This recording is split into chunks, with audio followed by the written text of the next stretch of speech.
Blessed love family, welcome to my digital empire. This is Key, aka Waleta Kidan, and I want to talk about self worth. In fact, since I'm in the process of finding my path here in Rwanda in a different environment where I've never been before, I am reflecting on self worth. My angels are trying to help me to see myself for who I am. So this morning I had a kind of epiphany that I am ready. There's nothing that I can do to prove my worth to the world. There is nothing that can be done to show me how much worthy I am because that's just who I am. That's my default setting. I came down to earth with a self worth already that nobody can take it away from me, or nobody or nothing can give me. But like how you see yourself and your self worth, really, really, really. The only thing that it relates to in a major big way is your childhood. Whatever story you grew up hearing about yourself or the people around you, how the people around you how you saw the people around you interacting with each other, your parents, how you were treated as a child, the stories that you've been told about who you are, and whether your needs were met or not, whether you were in an environment where you can feel nourished and where you can feel seen and understood by your caregivers and your family members. All of this contributes to how you see yourself. It's really amazing how our childhood is a foundation for the person that we become, the adult that we're going to be. Is just it's really mind blowing. That's why I focus on healing the inner child.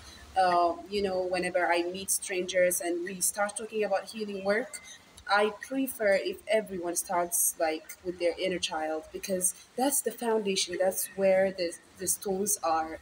Um, this the What do you call it? The foundation to who you are going to be, to what you do, whether you are a criminal or a hero in this world, whether you're a villain or a hero, whether you are for humanity or against humanity, is everything is just formed, and everything is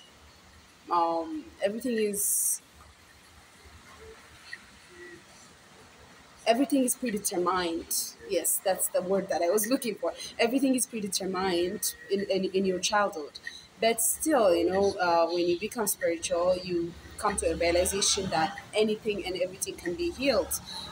Even, in modern psychology, like I hear psychologists say that narcissism can't be healed, even though the narcissists come into a realization that how they were treating others was unfair.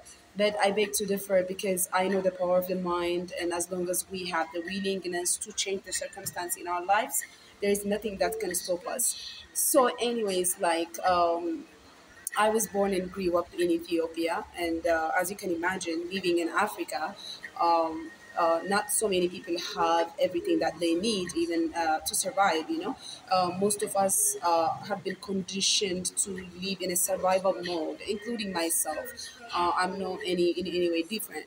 I had lived my life in a survival mode. So when you are put in a position where you have to ask so many times for something to be bought for you, to go from one parent to the next parent, to have your basic needs met. When you have to work for it, you start to question your value as a person. What is it that I'm lacking, that these people are not affirming my value, my worth? Why is mama speaking to me that way? Why is papa not willing to listen to me? Why are these people trying to shut me down, trying to tell me what to do or how to be? All of these messes with our heads, and then we become a person who either try to constantly prove their self-worth, or even a person that do not completely know what self-worth is, or even like even not being able to realize their self-worth because they don't even know that there's such thing as self-worth. They are so immersed in the pain and trauma and neglect that they've experienced as a child that they don't even know that it's possible to have a worth that you are willing to work for. So really self-worth is connected to knowing your needs, your emotional needs, your psychological needs, your sexual needs, your emotional psychological needs, and then acting from that space, claiming those things, claiming them in friendship, claiming them in relationship, claiming them in your work environment. So self-worth is really like, if it's related to our inner child and how we were treated in our childhood by our caregivers and family members and even society. When we grow up, we attract relationships as an adult.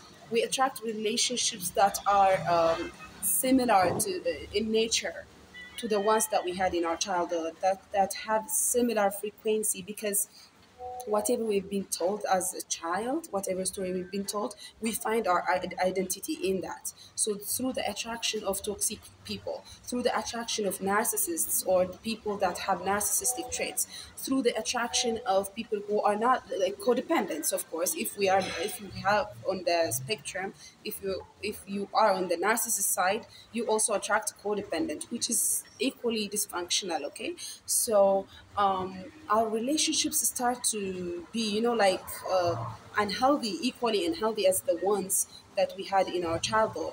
That's where the healing work begin to emerge. That's where nature forces us to evolve above this kind of relationships and to get to know ourselves and our worth. So self-worth is really directly related to the relationship that we have with people as well. As I told you, if it's the inner child that's responsible for all of the people that we are going to attract as an adult, and most of them are, of course, unhealthy relationships until we actually heal ourselves to enough to know what we want and to know what our needs are. Not only knowing what our needs are, to even to be able to communicate them in the right way, in a non-violent way to others, and then have a meaningful companionship, have a meaningful community and relationship. All right. So most of the time, in this world, as I told you in my last video, I'm coming up with my version for everything this world tells me.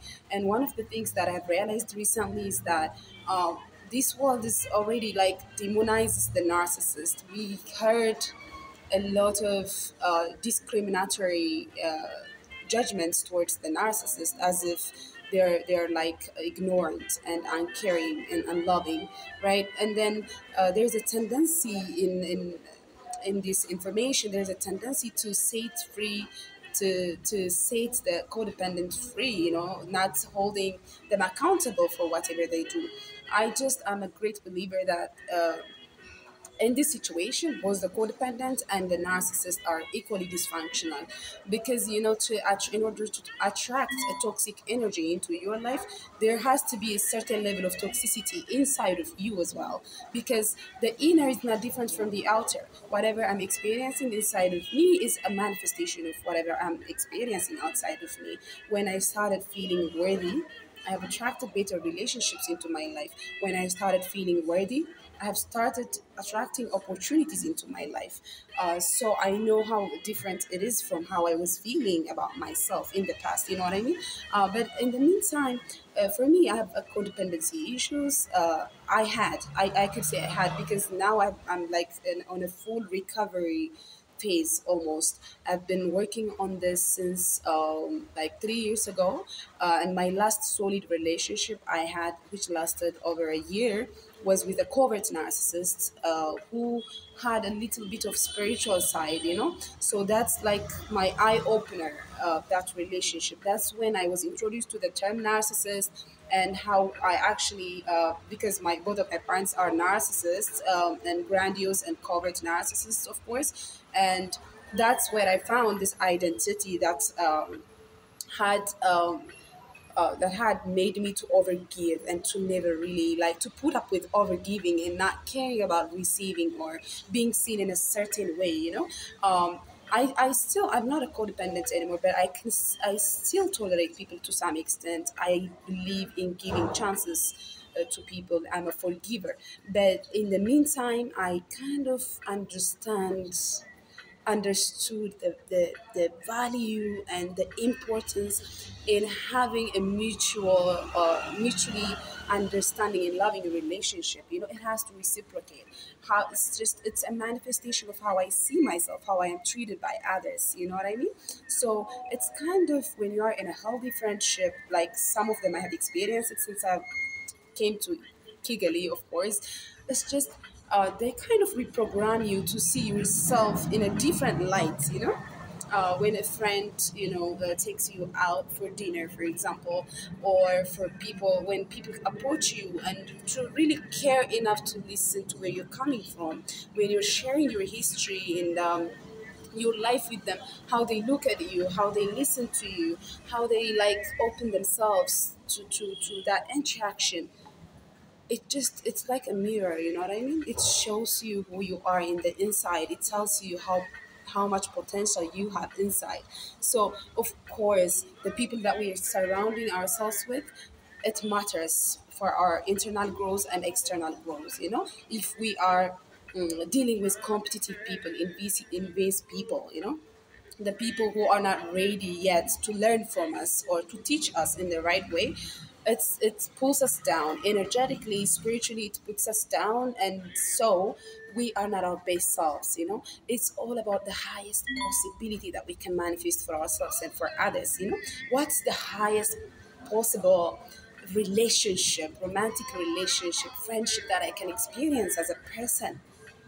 How much can I give that's going to come around to be given to me, and it's going to be fulfilling, you know? It's going to be like, it will be fulfilling enough for others to learn from it. It will be fulfilling enough to even spread wide to countries, to nations that are fighting with each other. You know, when we solve the problem in our homes, we solve the problem in our country, right? In our world. So, anyways, why I said the narcissist can heal and actually are equally dysfunctional as the codependent is that I have encountered quite a few narcissists who actually like would regret later on or like feel guilty for hurting the codependent, and how the codependent experiences the same thing by feeling guilty of hurting themselves. So in this case, the narcissist feels guilty of hurting others, and the codependent feels guilty of hurting ourselves.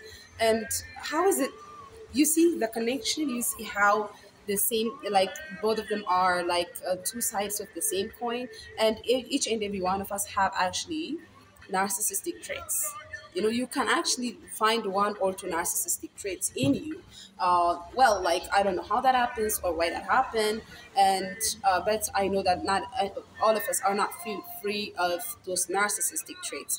And what it takes to heal from it is to really sit down with yourself and reflect back to all of the relationships that you had, and try to, to remove your armor, the armor that you have put around your heart, all of the walls that you put all around you to reject the love that's coming from others. You know, it's a defense mechanism from the narcissist side.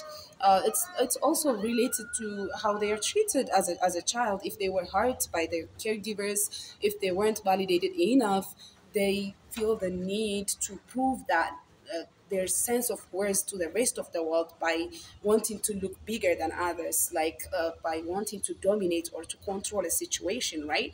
And it's for the codependent, it's really if I wasn't treated in a good way in my home, it means that I have to give something in order to be valued. It means that I have to extend myself to save others, to fix others, and not myself, because I don't matter anyway. What matters is that my potential, my capability to give, not to receive. You know what I mean? So in this post dynamics, it's really connected to self worth.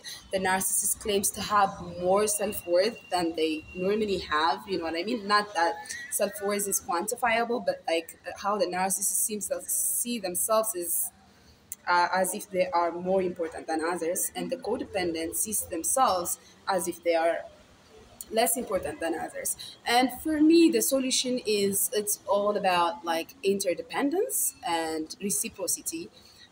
So when I say interdependence, knowing that we cannot be completely independent. Let's say I'm an independent person. You know, I don't have my codependency issues anymore. I have identified my needs, and I am in the process of, you know, fulfilling all of my needs for myself, because I can, because I believe in myself and I'm taking action and things are working out for me. But how independent I am, really, like for me to make this video, I needed to buy a phone from a market, and then I needed to come to this place and having my all of my, I needed to use this place, you know what I mean? It's just everything is interconnected, so it's interdependence, you know, like if you are overly independent, know that it's just an illusion, because you would have to depend on some people or on something for you to get to where you are today. And on the other side of the spectrum, being dependent is still giving your power away, right? Like the only person that you need to be depending on is yourself and your creator. If you ask me, I only expect from myself and my creator at this point. But when it comes to like being surprised by the things that I didn't expect, I'm still open-minded and I'm still receptive as a divine feminine. So guys, yeah, your self-worth, right? Like you are worthy. You don't need to be told, you don't need to, it's not a rocket science. You came here with worth already, and you have a gift within you that you can unlock at any given point, and you're loved, okay? And when it comes to your interpersonal relationships, take responsibility to heal yourself, to see where your weaknesses and qualities are, and then do not ever take shit.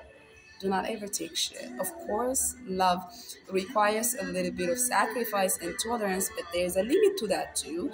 And yes, we need boundaries, because not everyone is wise or like naturally intelligent when it comes to knowing what people seek and how people are.